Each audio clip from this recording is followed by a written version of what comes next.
तीन article important हैं जो ध्यान रखेंगे। 312 जिसमें अखिल भारतीय सेवाएं हैं, अखिल भारतीय पूरे भारत में सेवाएं जो चलती हैं, ठीक है। उसके बाद आपका है 315,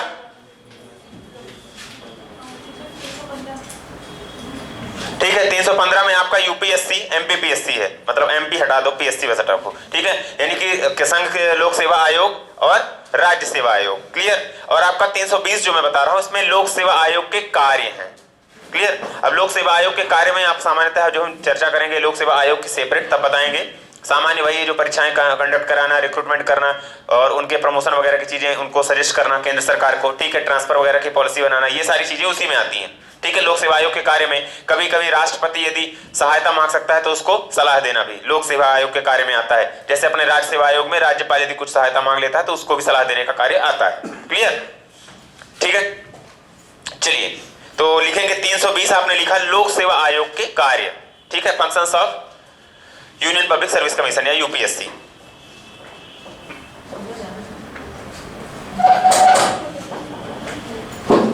क्लियर।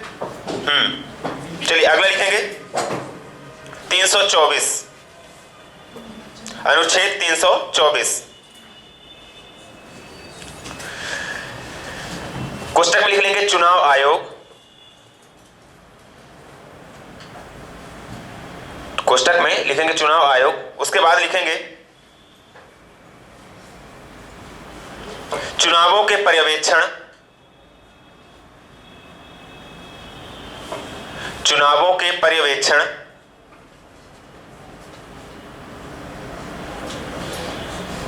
निर्देशन, निर्देशन एवं चुनावों के पर्यवेक्षण, निर्देशन एवं नियंत्रण संबंधी समस्त शक्तियां, एवं नियंत्रण संबंधी समस्त शक्तियां पीछे रख दो, एवं नियंत्रण संबंधी समस्त शक्तियां, समस्त शक्तियां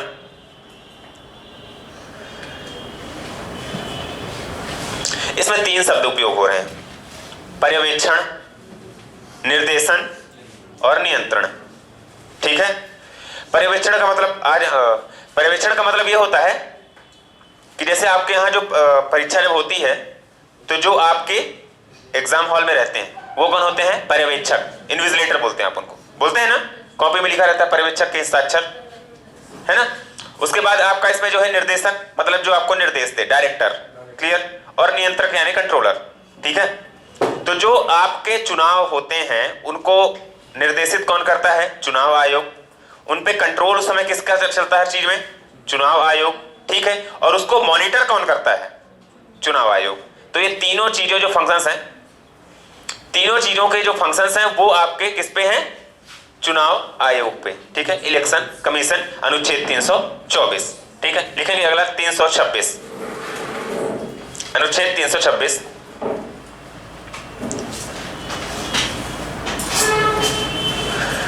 लोकसभा एवं विधानसभा के चुनाव, लोकसभा एवं विधानसभा के चुनाव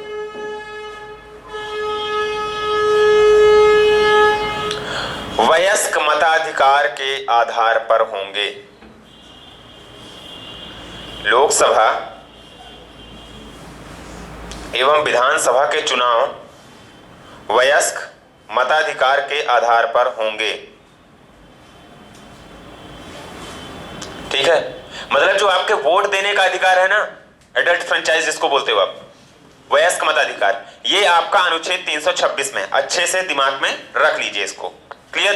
यानी कि जो वोट देने का अधिकार है आपका, ये है अनुच्छेद आपके 326। चुनाव आयोग है आपका 324, क्लियर। लेकिन इस 326 को मत भूलना, क्लियर। 18 वर्ष की आयु में वोट देने का आपको अधिकार है, ठीक है, क्लियर। तो ये है आपका।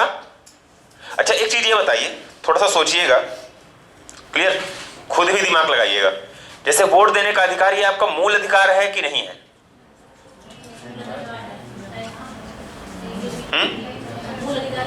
कभी सुना है किसी बुक में पढ़ा है कि मूल अधिकार है कि नहीं? आपके संपर्क में यदि कोई कानूनविद या ज्ञाता या होशियार जिसको आप मानते होंगे, उनसे डिस्कस कीजिएगा और मुझे कल बताइएगा।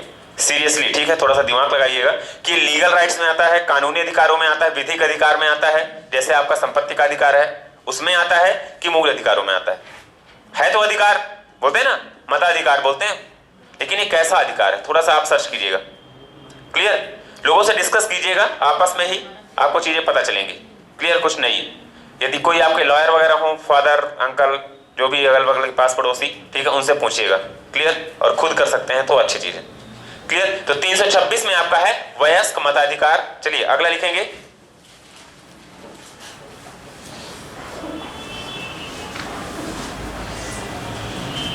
अनुच्छेद 329, इंपॉर्टेंट है, बस थोड़ा सा कम इंपॉर्टेंट। निर्वाचन संबंधी मामलों में न्यायालयों के हस्तक्षेप का वर्जन।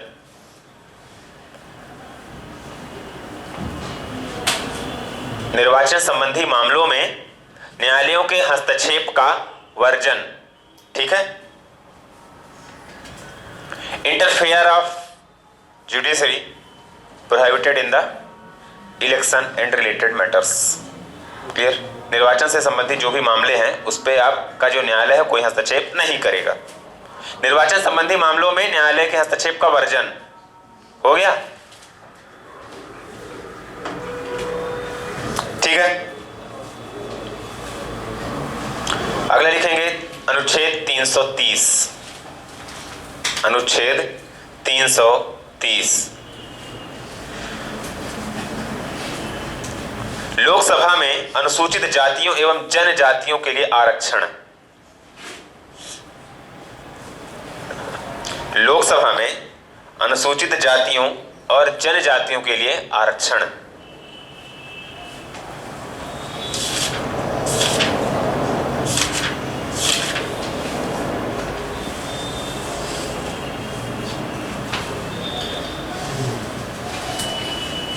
ठीक है।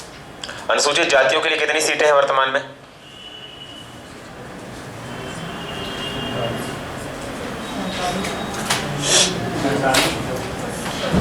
वर्तमान में लोकसभा में नया परिसीमन जब से हुआ है तो फ्रेश जो स्टेट हैं, अनुसूचित जाति की बात कर रहा हूं, शेड्यूल कास्ट, इसके लिए 84 सीटें हैं, ठीक है।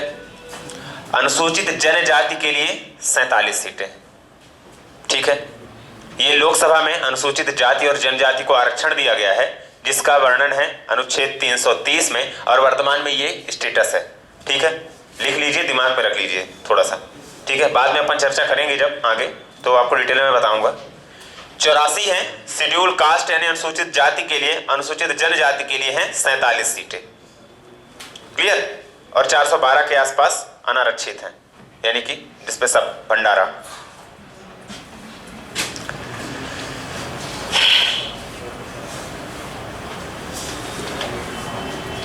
ठीक है, पॉइंट क्लियर है ना। चलिए अगला लिखेंगे,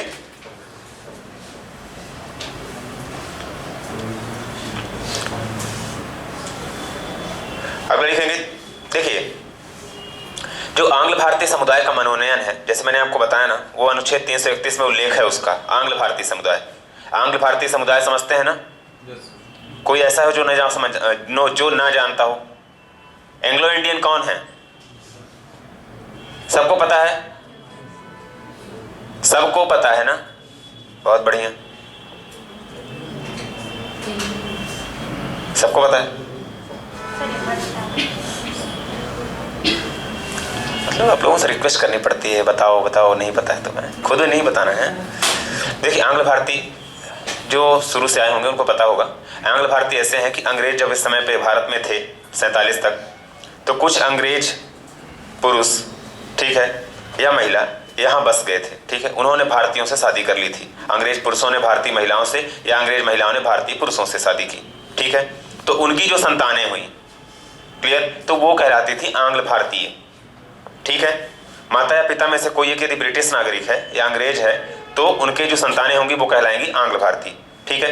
उनके लिए पहले लोकसभा में 2 सीटें आरक्षित की जाती थी, क्लियर। लेकिन इस समय जो 104 संविधान संशोधन हुआ है तो आरक्षण तो 10 साल के लिए बढ़ा दिया था गवर्नमेंट ने, अभी जो मैंने बताया था ना लास्ट 104वां, क्लियर। लेकिन ये आंग्ल भारतीय वाला जो आरक्षण था इसको हटा दिया, ठीक है। लेकिन फिर भी संविधान में मूल रूप से उल्लेखित है, ठीक है, इसलिए दिमाग में रखेंगे। अनुच्छेद 331 बाद में आपको इसको अगली किताबों में हो सकता है संशोधन मिल भी जाए कि हटा दिया गया है, ठीक है, लेकिन अभी आप दिमाग में रखिए अनुच्छेद 331 आंग्ल भारतीय समुदायों के लिए, आंग्ल अनुच्छेद 331 331 आंग्ल भारतीय समुदायों के लिए, आंग्ल भारतीय समुदायों के लिए लोकसभा में मनोनयन संभव। आंग्ल भारतीय समुदायों के लिए लोकसभा में मनोनयन संभव। इनका चुनाव नहीं होता था, इनको राष्ट्रपति सीधे उठा लेते थे कि आ जाओ दो लोग, ठीक है। चलिए अगला लिखेंगे अनुच्छेद 332, ये इंपॉर्टेंट है, ध्यान रखेंगे। आपका जैसे अनुच्छेद 330 में क्या था, लोकसभा में अनुसूचित जातियों एवं जनजातियों के लिए आरक्षण था, तो अनुच्छेद 333 में है विधानसभाओं में अनुसूचित जाति एवं जनजाति के लिए आरक्षण। अभी मैं क्या बोला हूं, 32, हाँ तो 32 होगा फिर। 31 वाला आपका आंग्ल भारतीय था, ठीक है। अनुच्छेद 332 में है विधानसभा में आरक्षण।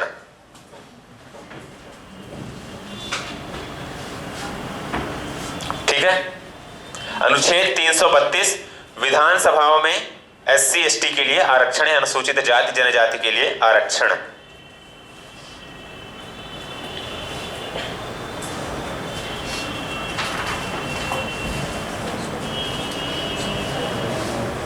परसेंटेज होगा ना, कुल सीट होगा, सामान्यतः 22% और 15% होता है, ठीक है। अनुसूचित जाति के लिए 22% होता है और जनजाति के लिए 15% होता है, ठीक है। ओके, चलिए लिखेंगे अब वही अनुच्छेद 333 में आंग्ल भारतीय समुदाय के लिए विधानसभा में आरक्षण।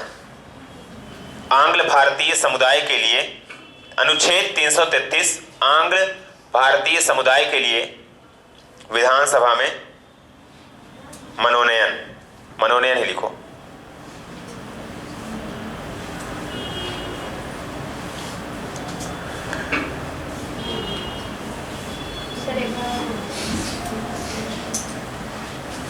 आंग्ल भारतीय समुदाय के लिए विधानसभा में मनोनयन।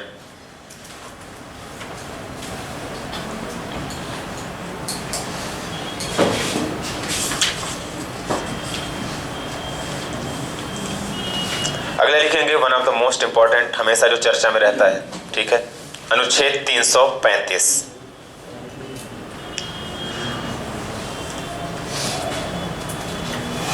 अच्छा एक चीज ये याद रखिएगा, जैसे मैंने अभी बताया ना कि आपको 330 में क्या है, लोकसभा में आरक्षण है ना।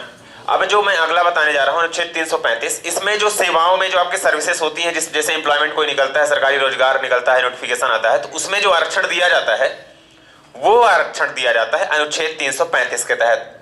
तो आप अनुच्छेद 330 या 335 में कंफ्यूज नहीं होंगे, ठीक है। विधानसभा वाला आपका 332 है, लोकसभा वाला आपका 330 है, ठीक है। और जो सेवाओं में आरक्षण का प्रावधान मैं आगे बताने जा रहा हूं, यह है अनुच्छेद 335 में, ठीक है। लिखेंगे अनुच्छेद 335।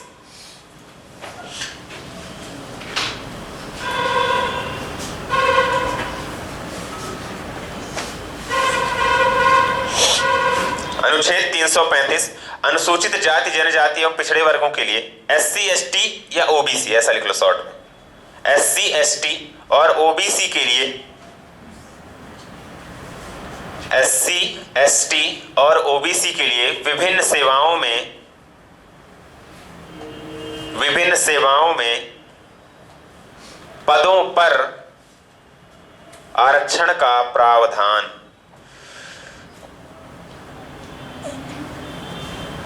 विभिन्न सेवाओं में पदों पर आरक्षण का प्रावधान।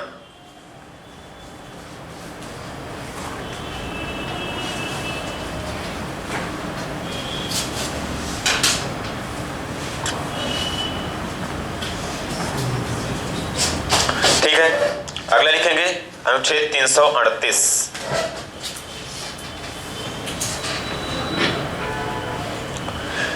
अनुसूचित जनजाति आयोग।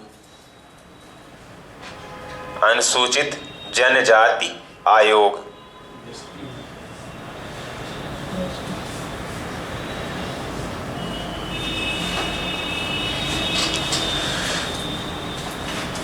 अच्छा, इसमें पता है दो चीजें हुई हैं एक्चुअली। ये पहले एक था, ठीक है, बाद में इसको बाइफरकेट किया गया है। जो दो किए गए थे, मैंने आपको बताया था ना, कौन सा संविधान संशोधन था जिसमें अनुसूचित जाति आयोग और जनजाति को आयोग को अलग किया गया था? पहले तो आप ये बता दो कि जिसमें अनुसूचित जाति और जनजाति आयोग बनाए गए कौन सा था? 65वां था, ठीक है, क्लियर। अब इसमें क्या हुआ है कि इसमें 2-3 बुकों में अलग अलग दिया हुआ है, लेकिन इसमें जो फिक्स चीज ये है कि आपका जो अनुच्छेद 338 है, ठीक है, इसमें आपका अनुसूचित जाति के लिए दिया हुआ है, ठीक है, और आपका जो 338 का है ये आपका एसटी के लिए दिया हुआ है। हाँ, वही मैं बता रहा हूं, इसीलिए बता रहा हूं, इसमें दो किताबों में दो अलग अलग चीजें दी हुई थी, ठीक है, क्योंकि अक्सर राइटर्स को ये कंफ्यूजन होता है कि पहले कौन सा है, ठीक है, क्योंकि वो अलग तो किया गया लेकिन ऊपर नीचे का डिफरेंस है, क्लियर। लिख लीजिए आप वही जो आपने लिखा है ना 338 में अनुसूचित जनजाति लिखा है, जन को हटा दो, इसमें 338 का करो एक, इसमें अनुसूचित जाति आयोग, ठीक है, और इसमें 338 का में जनजाति कर लो। अनुसूचित जाति कौन सा हो गया 338 में, और अनुसूचित जनजाति हो गया 338 का में। अनुसूचित जाति आयोग 338, अनुसूचित जनजाति आयोग 338 का, ठीक है, क्लियर है ना, एनी डाउट? ठीक है, तो इस पे आपको कितने पहले याद रखने हैं? 330 में आपका अनुसूचित जाति के लिए आरक्षण दिया जा रहा है संसद में, ठीक है, 84 सीट है, एक के लिए कितनी है? 47 सीट। विधानसभा में है आपका कितना? अनुच्छेद 332, ठीक है, अनुच्छेद 335 में आपका सेवाओं के लिए पदों पे आरक्षण, ठीक, अनुच्छेद 338 आपका क्या है? अनुसूचित जाति, ठीक है, आयोग, और अनुसूचित जनजाति आयोग 338 का में है।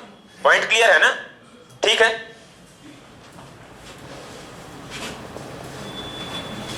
ओके। अब इसमें एक और रख लीजिए दिमाग में, अनुच्छेद 341, अनुच्छेद 341, ठीक है, लिखेंगे अनुसूचित जातियां, अनुसूचित जातियां 341 लिख रहे हैं ना, उसके बाद लिखेंगे अनुच्छेद 342 अनुसूचित जनजातियां,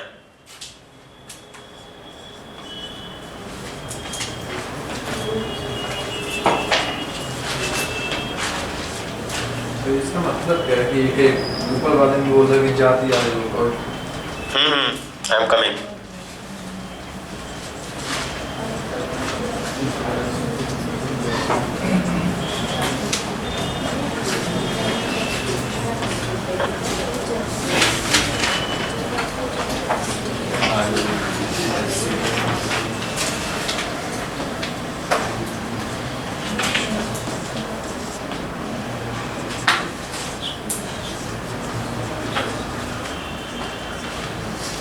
और कौन सा था इसमें?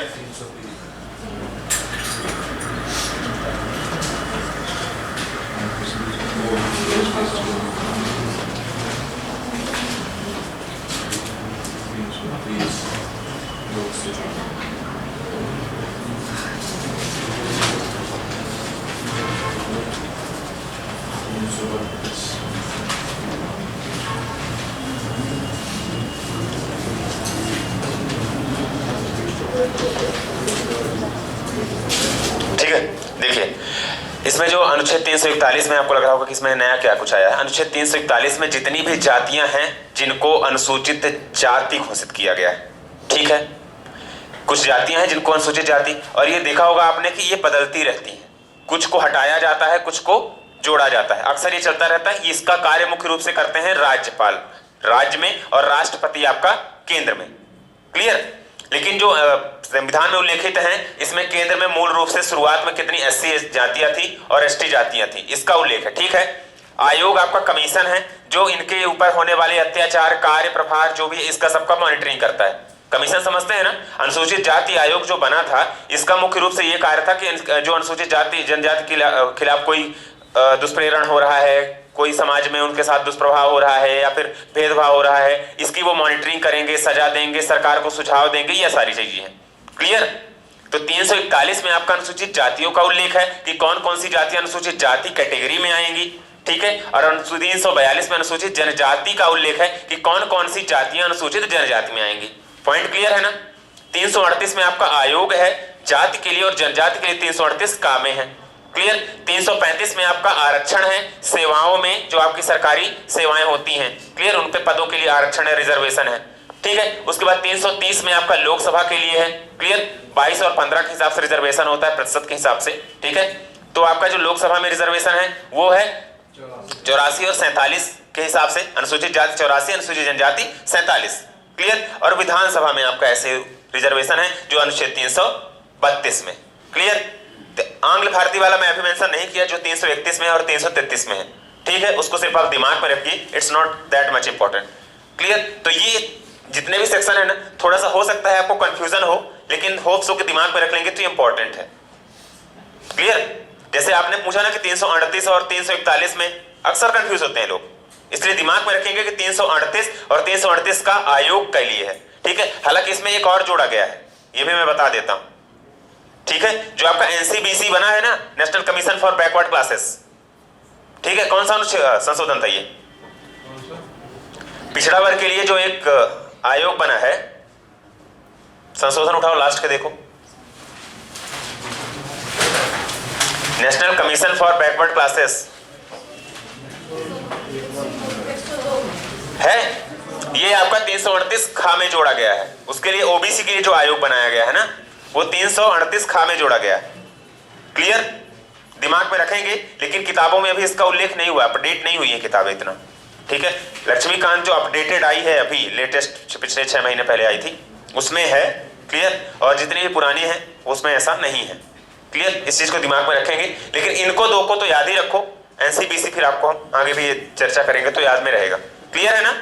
ओके, चलिए लिखेंगे अगला।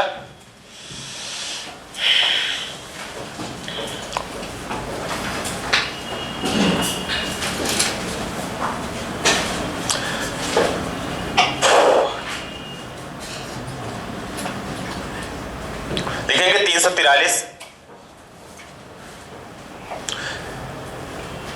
हिंदी भाषा, ठीक है। हिंदी भाषा संघ की आधिकारिक भाषा होगी, हिंदी भाषा संघ की आधिकारिक भाषा होगी जिसकी लिपि देवनागरी होगी।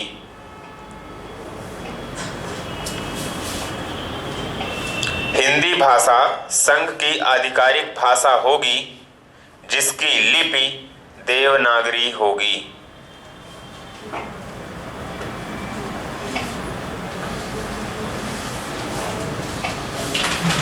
ठीक है, लिपि तो समझते हैं ना। जैसे मान लीजिए ये मैंने लिखा है, ये भाषा कौन सी है? हिंदी, ठीक है, क्लियर। लिपि कौन सी है? देवनागरी लिपि, क्लियर। आपने जैसे पढ़ा होगा कि अशोक के ज्यादातर अभिलेख देवनागरी लिपि में थे, देवनागरी में थे, देवनागरी में थे, ब्राह्मी खरोष्ठी, ठीक है ना, वो लिपियों में थे, क्लियर। तो वो जो वर्ड स्टाइल होता है, जैसे ये मैंने लिखा है, ये है इंग्लिश, भाषा है इंग्लिश, लिपि है रोमन, क्लियर। लैंग्वेज है ये इंग्लिश, ठीक है ना, पर जो इसमें जिस पे ये लिखी गई है लिपि, वो है आपकी रोमन लिपि, क्लियर।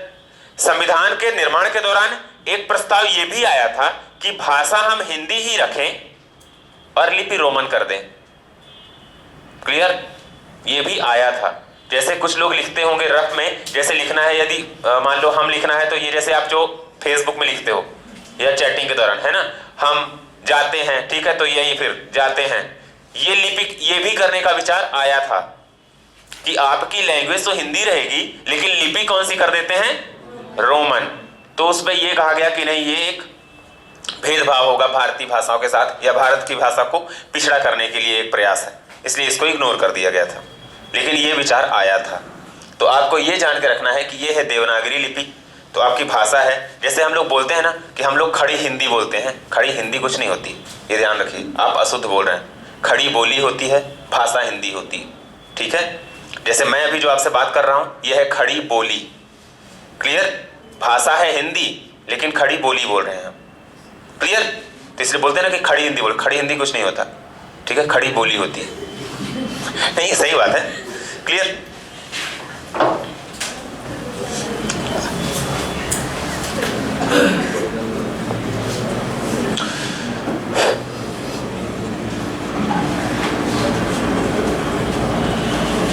अगला लिखेंगे राज्य की राजभाषा एवं राजभाषाएं, अनुच्छेद 345। अनुच्छेद 345 राज्य की राजभाषा एवं राजभाषाएं।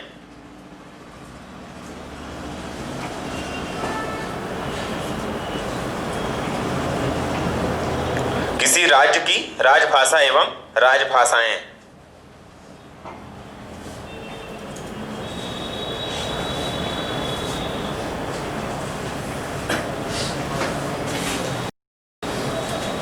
ठीक है, अगला लिखेंगे अनुच्छेद 351। जैसे राज्य अपनी राजभाषा बनाता है, मध्य प्रदेश हिंदी ऐसा।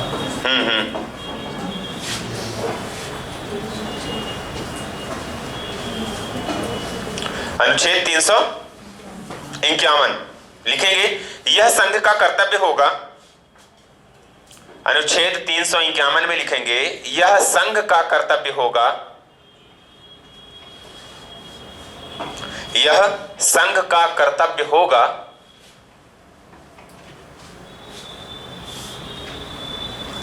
क्या कर्तव्य होगा इसका कि भैया वह हिंदी भाषा का प्रसार एवं उत्थान करे, वह हिंदी भाषा का प्रसार एवं उत्थान करे।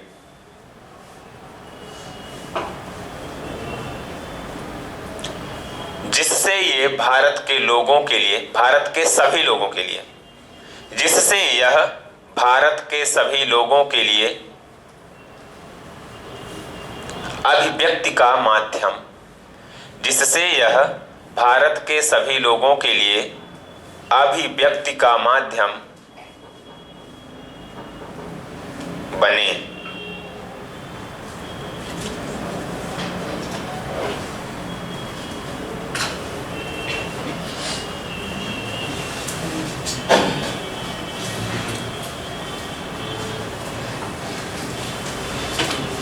ठीक है, क्लियर? ये अनुच्छेद 351 है। क्लियर? इसके पहले तो जगह होगी नहीं, नीचे एक लिख लो, छूट गया है एक इसमें। देखेंगे प्राथमिक अनुच्छेद 350 का, अनुच्छेद 350 का प्राथमिक स्तर पर मातृभाषा में, प्राथमिक स्तर पर मातृभाषा में शिक्षा की सुविधाएं। अनुच्छेद 350 का प्राथमिक स्तर पर, प्राथमिक स्तर पर मातृभाषा में शिक्षा की सुविधाएं। क्लियर? जो आपने 351 लिखा है ना, ये आपका डीपीएसपी में भी आता है। समझ रहे हैं आप? राज्य के नीति निर्देशक तत्वों में भी, क्योंकि दिया हुआ है ना इसमें, राज्य का ये कर्तव्य है कि वो पर्याप्त विकास करे जिससे ये देश के लोगों के लिए अभिव्यक्ति का माध्यम बन सके। तो ठीक किसको डायरेक्ट किया गया? स्टेट को किया गया ना, तो ये राज्य के नीति निर्देशक तत्वों में भी उल्लेखित माना जाता है। क्लियर? और 350 का में मातृभाषा में शिक्षा की सुविधाएं जो हैं, ये तो खैर चीजें अब खत्म हो रही हैं, सब मैकाले पुत्र पैदा हो रहे हैं,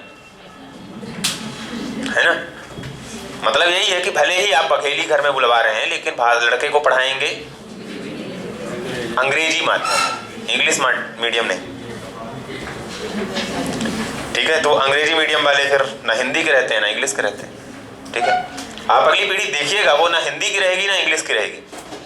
ठीक है, हम में से ही कुछ ऐसे हैं ना वो हिंदी के हैं ना वो इंग्लिश के। ठीक है, क्योंकि कम्युनिकेशन की भाषा हो चुकी है इंग्लिश। ठीक है,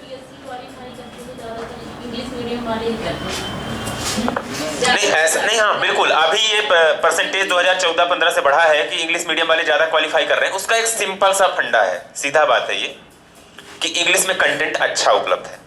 ठीक है, क्वालिटी कंटेंट इंग्लिश में है, क्योंकि आप सीधा समझिए कि जो लोग ज़्यादा पढ़ते हैं, ज़्यादा कोई भी चीज़ें ज़्यादा अच्छे इंस्टीट्यूट में पढ़ रहे हैं, तो वो किस भाषा में पढ़ रहे हैं? इंग्लिश में। तो वो जब लिखेंगे भी तो अच्छी चीज़ें कहाँ लिखेंगे?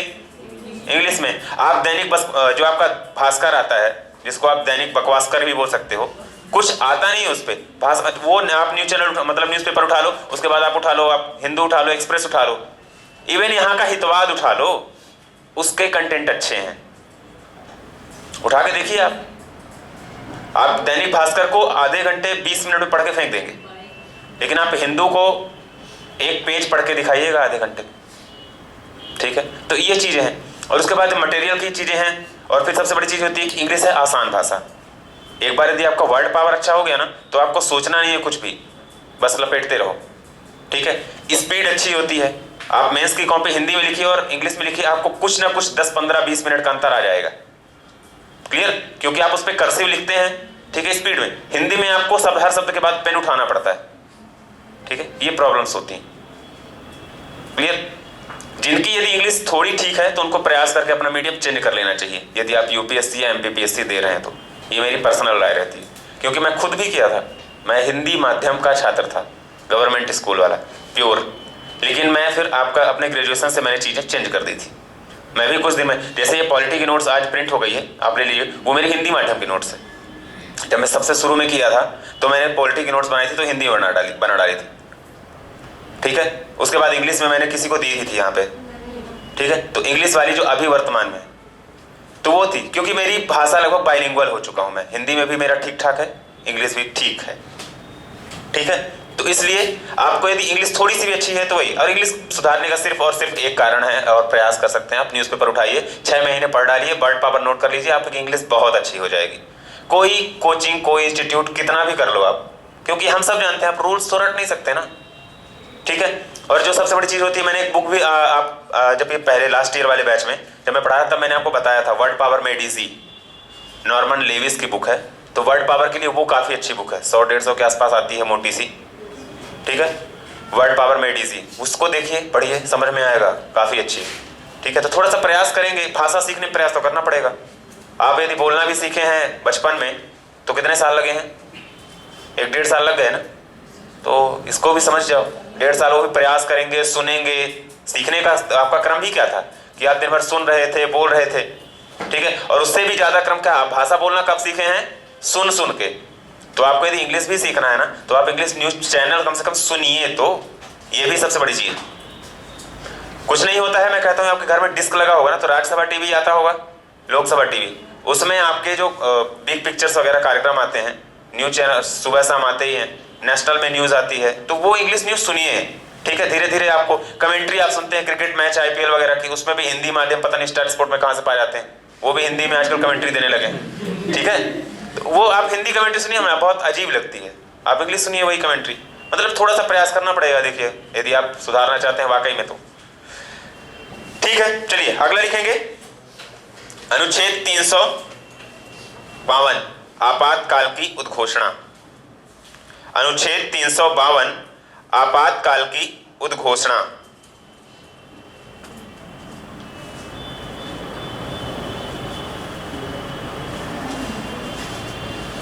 ठीक है, अनुच्छेद 352, आपातकाल की उद्घोषणा।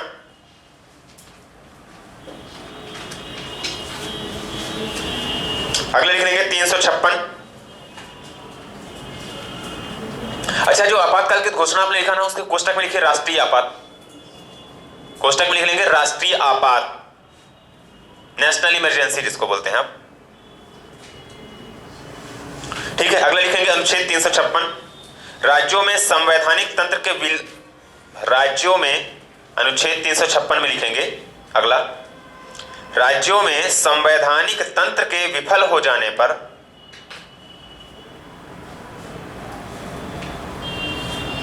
राज्यों में संवैधानिक तंत्र के विफल हो जाने पर, ठीक है, हो जाने पर उपबंध,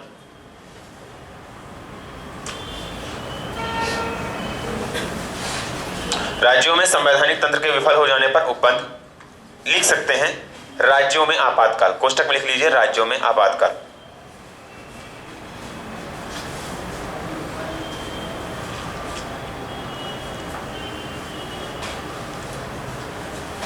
राज्यों में आपातकाल।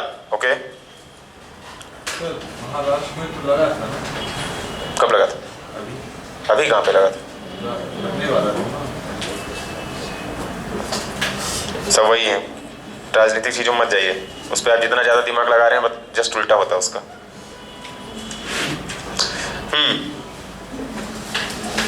लिखेंगे अगला अनुच्छेद 358। आपात के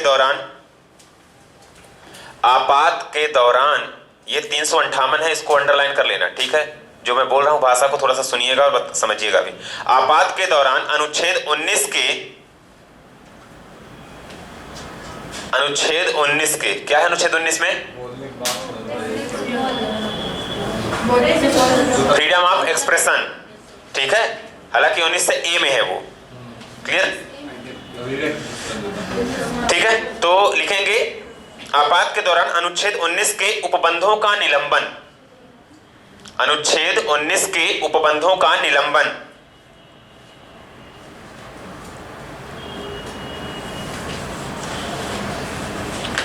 ठीक है, इसमें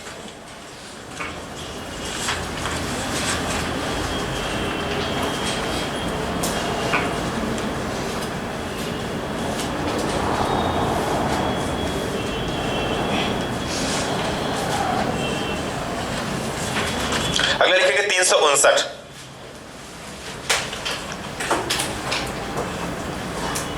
अनुच्छेद 359।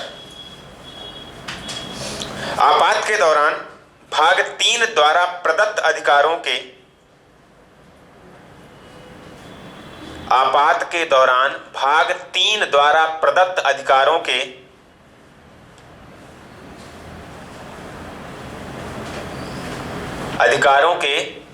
प्रवर्तन का निलंबन।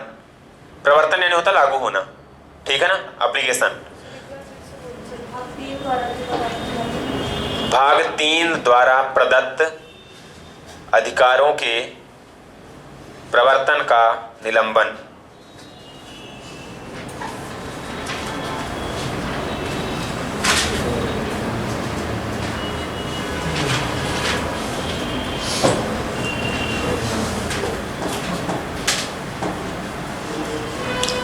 इसमें देखिए अनुच्छेद 358 और अनुच्छेद 359 में बहुत डिफरेंस है, ठीक है? चीजों को समझिएगा। जैसे मैंने यहाँ पे भाग 3 बताया है, जो आपका वो क्या था? मौलिक अधिकार। भाग 3 मौलिक अधिकार, अनुच्छेद 12 से आपका जो 32 तक है टोटल, ठीक है ना? सामान्यतः जो 14 से 32 उल्लेखित है, क्लियर? 12-13 को मैंने पूरा भाग 3 बता दिया, ठीक है? तो भाग 3 आपका है 12 से 32 तक उल्लेख है टोटल। हालांकि उस पे संविधान में, मतलब संविधान में 35 तक है, क्लियर? लेकिन आप दिमाग में रखेंगे कि जो अनुच्छेद 12 से शुरू होता है और 32 तक आपका लास्ट है, जो मैंने आपको बताया है, क्लियर? तो यहां तक है। और अनुच्छेद 19 का उल्लेख मात्र है किसमें? अनुच्छेद 358 में। क्योंकि ये चीजें देखिए कि जो अनुच्छेद 358 संबंधित है, क्लियर, वो राष्ट्रीय आपात से संबंधित है, क्लियर? वो राष्ट्रीय आपात दोनों स्थितियों में, आपका चाहे बाहरी आक्रमण हो या आंतरिक अशांति, क्लियर, उनसे संबंधित है, ठीक है? और जहां पे बात हो रही है अनुच्छेद 358 की, उसमें सिर्फ अभिव्यक्त की आजादी पूरी खत्म हो रही है, क्लियर? और जब 358 की चीजें आ रही हैं तो आपका भाग 3 का उल्लेख तो है, लेकिन भाग 3 में एक आर्टिकल है जो सस्पेंड नहीं होता है, और वो कौन सा है? जीवन की स्वतंत्रता, अनुच्छेद 21, है ना? इस चीज को रखिएगा दिमाग में। लूसेंट में एक सेक्शन में दिया हुआ है आपात में, देखिएगा अनुच्छेद 358 359 में अंतर, ठीक है? इसको जाके आज पढ़िएगा, क्लियर?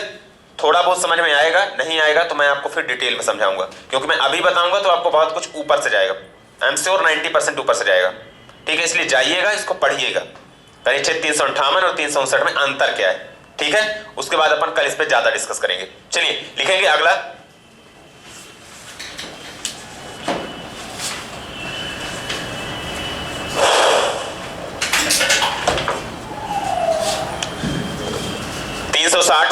सबको पता है ना? वित्तीय आपात, फाइनेंशियल इमरजेंसी। वित्तीय आपात के बारे में उपबंध, अनुच्छेद 360। वित्तीय आपात के बारे में उपबंध, ठीक है? अनुच्छेद 360। फाइनेंशियल इमरजेंसी कितनी बार लग चुकी भारत में? नहीं लगी? नहीं लगी एक बार भी? ठीक है, फिर चलिए अगला लिखेंगे।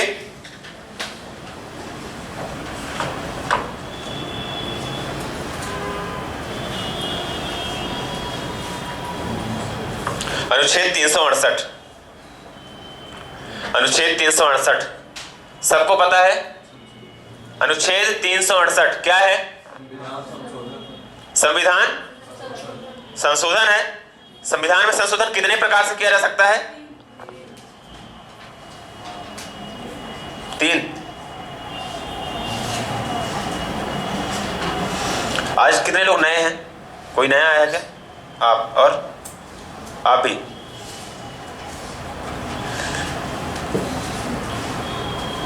कितनी बार संशोधन हो सकता है, कितने प्रकार से? 3। ठीक है, तो संविधान संशोधन भारत में जो उल्लेखित है वो 3 प्रकार से होता है सामान्यतः। ठीक है ना, संविधान संशोधन के बारे में ज्यादा डिटेल में हम आपको बताएंगे। क्लियर? आगे सामान्य मैंने आपको बता दिया है कि एक होता है आपका सामान्य बहुमत से, ठीक है, एक विशेष बहुमत होता है और एक विशेष बहुमत प्लस आधे राज्यों की सहमति। ठीक है, ये 3 प्रकार के होते हैं। अनुच्छेद 368 में संविधान संशोधन का उल्लेख है और सारे संविधान संशोधन मैंने आपको बता भी दिए हैं एक बार। ठीक है, क्लियर? ओके, अगला है इसके बाद अनुच्छेद 371। अनुच्छेद 371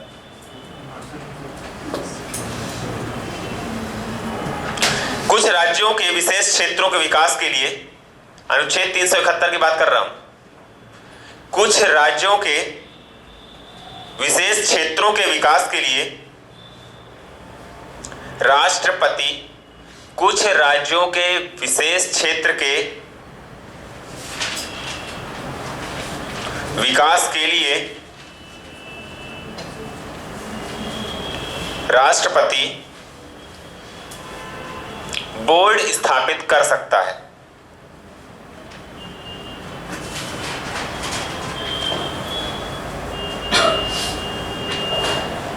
ठीक है, जैसे महाराष्ट्र, गुजरात, नागालैंड, मणिपुर।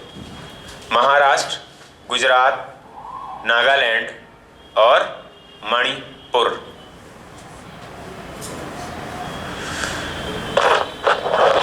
तो महाराष्ट्र को विशेष राज्य का दर्जा है।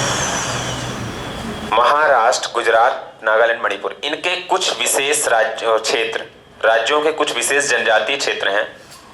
ठीक है, पूरे राज्य को दर्जा नहीं दे रहे।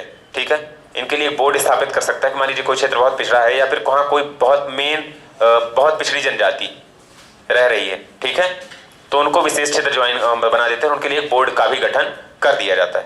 क्लियर? मैंने नागालैंड किसमें बताया था? 371।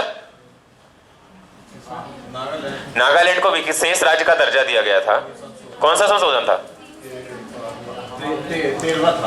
13वां संविधान संशोधन 1962 371 ए। ठीक है, गोवा कब बना था? केंद्र शासित प्रदेश बना था उस समय पे वो। और पूर्ण राज्य का दर्जा कब मिला था? 56वां संविधान संशोधन 1987। ठीक है, क्लियर? चलिए लास्ट में लिखेंगे अनुच्छेद 394 का, अनुच्छेद 394 का 394A। ठीक है, अनुच्छेद 394 का में लिखेंगे राष्ट्रपति अपने अधिकारों के अंतर्गत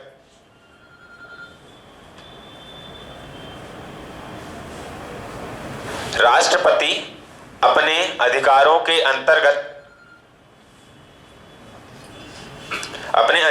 अंतर्गत इस संविधान का हिंदी भाषा में अनुवाद, इस संविधान का हिंदी भाषा में अनुवाद कराएगा। ठीक है, राष्ट्रपति अपने अधिकारों के अंतर्गत इस संविधान का हिंदी भाषा में अनुवाद कराएगा। 394 का या 394A। इसका मतलब भारत के संविधान का। हाँ, भारत के संविधान का। ठीक है, किसी को याद है कि हिंदी संविधान किसने लिखा था? कैलीग्राफी बताया था शुरू में।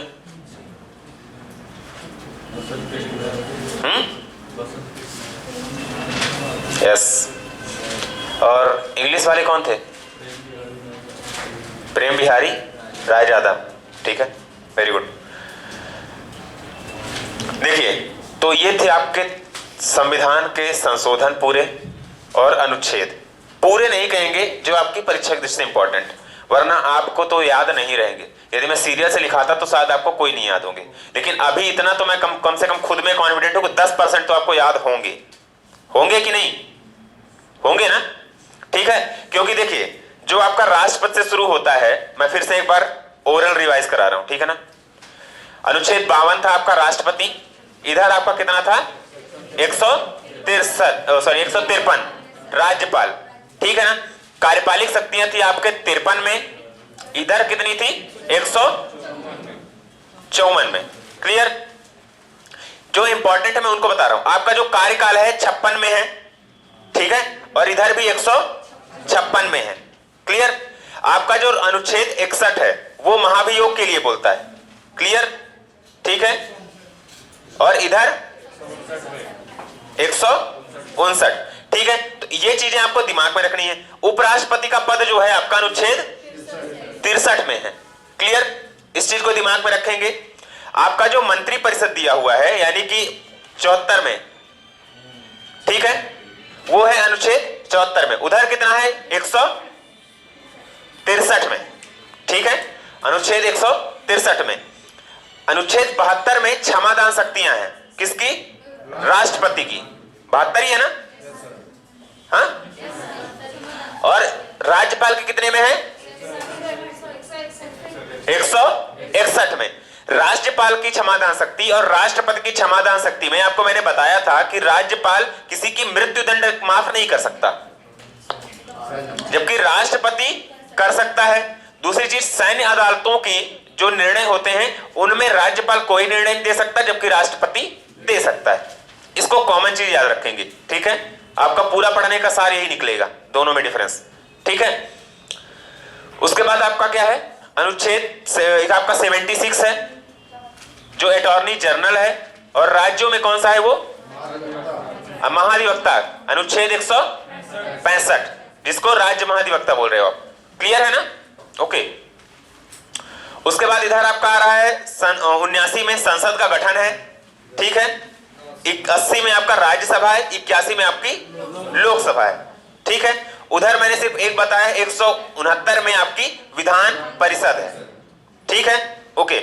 आप आते हैं संयुक्त सदन जो होता है अपना, वो है 108 में। ठीक है, जो संसद के सदस्य हैं और समितियां हैं उनको विशेषाधिकार दिया हुआ है अनुच्छेद 105 में। क्लियर? वित्त विधेयक का जो वर्णन है वो है मतलब मनी बिल 110 में। ठीक है, और आपके बजट का वित्तीय विवरण जो है वार्षिक, उसका है अनुच्छेद 112 में। राज्यों में वो है 202 में। 202 में। क्लियर? ठीक है, उसके बाद आपका अनुच्छेद 122 में क्या है? न्यायालय जो है वो संसद की किसी भी कार्रवाई में इंटरफेयर नहीं करेगी। ठीक है, और यही चीज आपका विधानसभा में दी हुई है 212 में। क्लियर? 123 में क्या है आपका?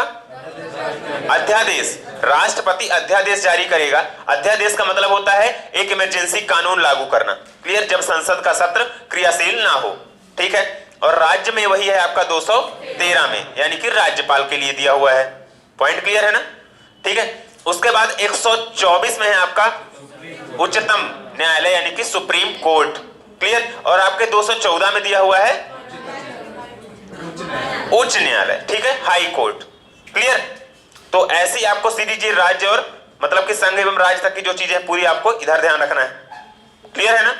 उसके बाद आपको जो मैंने 262 कल बताए थे, 266, 267, वो मैं आज शुरू में आके ही रिपीट किया हूं। क्लियर? इनको ध्यान रखेंगे। 312, 315, 318, 320। ठीक है, क्लियर? तो इनको आप याद रखिएगा। ठीक है, 324 आपका इलेक्शन कमीशन, 326 इसको दिमाग में रखेंगे। क्लियर है? ये तीनों चीजें इधर की रहेंगी। उसके बाद आपको जो अनुसूचित जातियों वाला, जनजातियों वाला, ये इंपॉर्टेंट था इसलिए मैंने आपको लिख भी दिया है कि 340 में आपका लोकसभा के लिए आरक्षण होगा, 330 में, 332 में आपका विधानसभा के लिए होगा, क्लियर। 335 में आपका सेवाओं के लिए रिजर्वेशन है, क्लियर। और उसके बाद 338 में आपका आयोग है, 338 का में आपका एसटी का आयोग है, क्लियर। और 341 में आपकी एससी जातियां हैं और 342 में आपकी जनजातियां हैं, क्लियर है, ठीक। इधर आपने 368 पता ही है, मैं कई बार रिपीट भी करा चुका हूं आपको, क्लियर। 351 जो मैंने बताया उसको दिमाग में रखिएगा, ठीक है। और 350 का, इसको भी दिमाग में रखिएगा, ठीक है। जिनको दोबारा यदि मान लीजिए आप नए हैं कुछ भी, तो कल अपने यहाँ जो अंबुज भैया हैं उन्होंने डाला है कि आपका 3 घंटे का वीडियो, शायद उन्होंने एक दिन नहीं डाला है, कल उसको क्यूमुलेटिव डाल दिया है। मैं तो सोच रहा था कि 1 घंटे ही डालें। तो यदि जिसको भी नए में यदि ज्यादा समय होगा, समझना होगा, तो आप पुराने संशोधन और आर्टिकल के, ठीक है, वो 3 घंटे के कल तक के पूरे उन्होंने डाल दिए हैं अपने जो आपका यूट्यूब चैनल है अपना, ठीक है, उस पर देख लीजिएगा। आपको रिवीजन करने में यदि थोड़ी बहुत समस्या हो, होप सो मैं ये कहता हूं 10% तो याद होंगे ना, 20%, कम से कम 20-30 आर्टिकल तो आपको याद ही होंगे, ठीक है। इससे सरल तो मुझे नहीं लगता किसी किताब में आपको मिलेगा या फिर कोई टीचर अभी बताएगा, क्लियर है। ही इतना ही है, कोई यही होगा कि भाई बोल देगा कि ये है लिस्ट, रट डालो, क्लियर। तो आपको पूरी लिस्ट भी पता चल चुकी है। पीडीएफ जो है मैं टिक करके, मतलब इस बुक की पीडीएफ बना के मैं आपको डाल दूंगा आज टेलीग्राम में 1-2 घंटे से, ठीक है। तो आप लोगों के लिए मैं टिक कर दूंगा कौन कौन से इंपॉर्टेंट, तो एक बार आपके लिए रिवाइज करने के लिए भी हो जाएगा, ठीक है, सॉलिड चीजों में, क्लियर। कल से अपन बात करेंगे संसद के बारे में, ठीक है। थोड़ा लंबा चैप्टर चलेगा ये। संसद में जितने भी कैसी शक्तियां होती हैं, क्या विशेषाधिकार होते हैं, कैसे कौन कौन से सत्रों का नाम होता है, ठीक है, जो आपका 0 आवर वगैरह जो आप जानते होंगे, ठीक है, शून्यकाल वगैरह, ये सारी चीजें उसी में आती हैं। कितने सदस्य होते हैं, कब हटते हैं, कैसी चीजें हैं, मतलब काफी इंटरेस्टिंग चैप्टर है पूरा ये, ठीक है, क्लियर। जो हम अभी जैसे बता रहे थे आपको संयुक्त सदन, तो आपके लिए नया शब्द नहीं रहेगा, ठीक है। विशेषाधिकार जैसे मैं बताऊंगा, समितियां बताऊंगा, तो आपके लिए नया नहीं रहेगा, तुरंत दिमाग में रहेगा कि हाँ अनुच्छेद ये है, ये है। अनुच्छेद पहले बता देने का मेन चीज यही था कि आपके दिमाग में बहुत सारी चीज अब ये रिपीट होती रहेंगी, ठीक है, तो आपको ऑटोमेटिक सारे अनुच्छेद याद हो जाएंगे। और अनुच्छेद का याद होना ही अपने आप में कॉन्स्टिट्यूशन का पूरे होने जैसा है। शुरू की चीजें यदि मूल अधिकार और डीपीएसपी आपके पूरे हैं, ठीक है, और जो प्रस्तावना वगैरह की चीजें हैं, क्लियर, तो आप इसको कंटिन्यू लगे रहिए, ठीक है। विषय की कमांड रखिए, बस आगे आपकी चीजें अपने आप बन जाएंगी। Thank you.